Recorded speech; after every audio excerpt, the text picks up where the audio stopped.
Vamos cuidar da vida, né, amigo? E respeitar a vida alheia, né? Vida, devolva minhas fantasias. Ai, Brasil, eu mereço. Obrigado. Gente!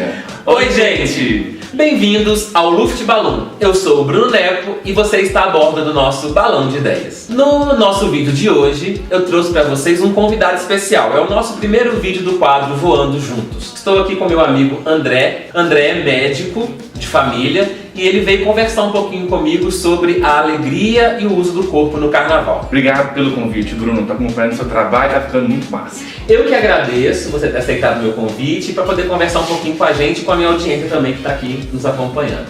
Bom, quero já deixar aqui exposto o tema que eu trouxe para a gente conversar hoje, que é a alegria e o uso do corpo no carnaval. Para trazer um pouco para a nossa ambiência da filosofia e também para conversar um pouquinho com a medicina, eu quero introduzir a ideia de um filósofo chamado Spinoza. Spinoza dizia que a alegria é o momento em que, por causa de uma afeição externa, por causa de um afeto externo, o nosso corpo aumenta, a gente sente no nosso corpo o aumento da capacidade de ação. Tá? Então seria basicamente isso. Eu acredito que no carnaval, principalmente aqui no Brasil, o nosso aumento de capacidade de agir é muito evidente, porque nós passamos o ano inteiro presos, oprimidos pelo poder público, pelas más notícias que aparecem na televisão, e a gente sente uma espécie de tristeza, uma espécie de incapacidade de agir. E no carnaval é como se fosse um desaguar, né? Um momento em que agora sim eu posso fazer o que eu quiser, não vai haver mais limites, não vai haver mais julgamento. Você acredita que a alegria tem limite, André? Tem a limite. Expressão dela, né? Tem limite? Acho que sim, tem um limite sim, né? É muito comum no Brasil e no carnaval a gente passa a esquecer tudo de ruim que aconteceu mesmo, igual você falou, né? E aí a gente se joga, sem pensar nas consequências. E é exatamente esse o ponto mais importante. A nossa alegria, a expressão da nossa alegria, ela vai até onde não incomoda o outro. É a questão do respeito, certo? Então a minha ação não pode sobrepor a sua ação.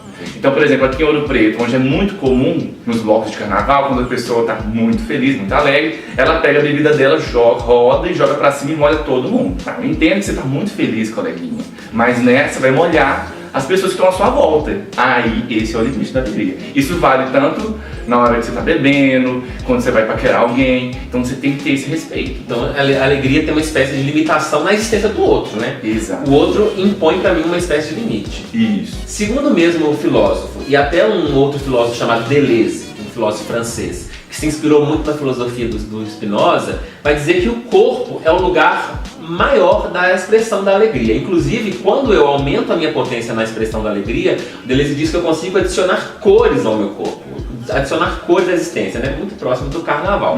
A minha pergunta para você é o seguinte: no corpo, como é que é essa expressão da alegria? Também há limites? Não só no uso do corpo do outro, mas no uso do meu corpo. Como é que é essa relação? Interessante. Tem que ter limites, né? Porque o nosso corpo, ele não é ilimitado. Ele tem a morte, né? A morte é o nosso é o nosso limite realmente. E antes da morte, que a morte é o ponto final, você tem algumas, vamos dizer, paradas, né? Que são, vamos dizer, as doenças ou as lesões, os machucados, né? Às vezes, quando a pessoa ela tá no nível no estado de alegria, às vezes ela pode dar uma escorregada. A gente tem que pensar muito bem na hora que a gente tá atuando o tempo inteiro, pra gente não se machucar ou não se expor a algum risco. Certo? Isso no dia a dia, não só no carnaval, né? Então, na hora que a gente come, na hora que a gente anda na rua, você não vai atravessar uma rua sem olhar para os dois lados. Só que tem essa questão da alegria, porque quando a gente está alegre, como você mesmo disse, parece que a gente fica mais corajoso. Isso. Né? E quando a gente está mais corajoso, há uma chance maior da gente se expor a mais riscos. Que tipo de risco você vê que o carnaval oferece? Porque tem muita coisa boa, mas que tipo de risco você consegue enxergar e dizer pra gente? Bom, o que me vem primeiro em mente é o uso de substâncias psicoativas, tanto as legais quanto as ilícitas, né? Então o álcool, né, que no Brasil tem uma cultura muito difundida do uso do álcool, e em grande quantidade, o cigarro e as drogas ilícitas, maconha, cocaína, doce, LSD, tudo isso, né, a sociedade desde as antiguidades, ela usa substâncias psicoativas. Então eu não vou ser hipócrita como pessoa da saúde e falar assim, ah não beba no carnaval, ou então não use, né, eu tenho que chegar perto da realidade da pessoa. Então, beleza, você vai usar, mas você tem que usar até um ponto onde você perceba que você consegue ter um mínimo de consciência, assim. Isso porque a gente gosta de uma bebida, né? Pois é, então... Tô trazendo isso aqui porque a gente bebe, mas aí é a ideia do bom uso. Exatamente, dos prazeres, né? Exatamente, né? Então, igual a gente tinha falado quando na outra pergunta, o corpo tem os limites dele. Então, cada um conhece o seu limite, certo? E também saber quando o outro está fora do limite dele. Então, por exemplo, às vezes você está querendo chegar numa pessoa e a pessoa está sob efeito de uma substância.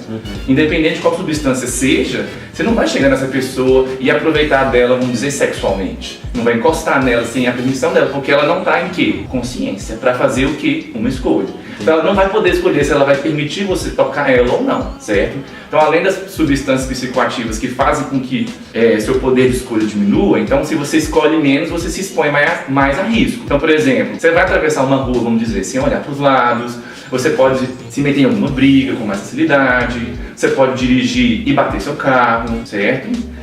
Então, e dependendo do grau de uso da substância que você usou, às vezes você tem até uma amnésia. Então você vai fazendo as coisas sem saber onde você está. Isso é muito perigoso. A segunda parte que é interessante também é a questão do corpo, né? Mais especificamente a questão da sexualidade. Então, muitas vezes, quando a gente está só... Às vezes a pessoa nem está sobre a ação de uma substância psicoativa, mas está muito feliz, porque é carnaval, dançando, é festa, vai lá, fica uma pessoa trans sem camisinha, certo? Então é uma outra coisa importante. É um risco que você está correndo.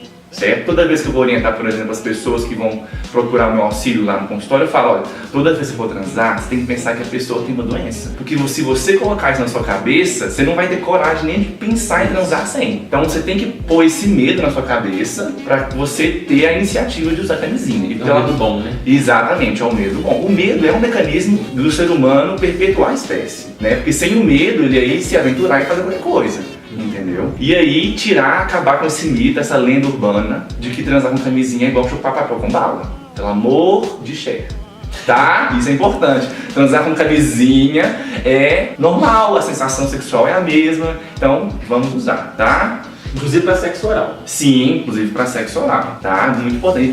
A chance de transmissão é menor, mas tem a chance, certo? No carnaval, normalmente a gente se expõe muito. Sim. Né, a pessoas desconhecidas, a situações desconhecidas, então é melhor a gente aumentar o nível de proteção porque a exterioridade está cada vez mais nos afetando. Exatamente.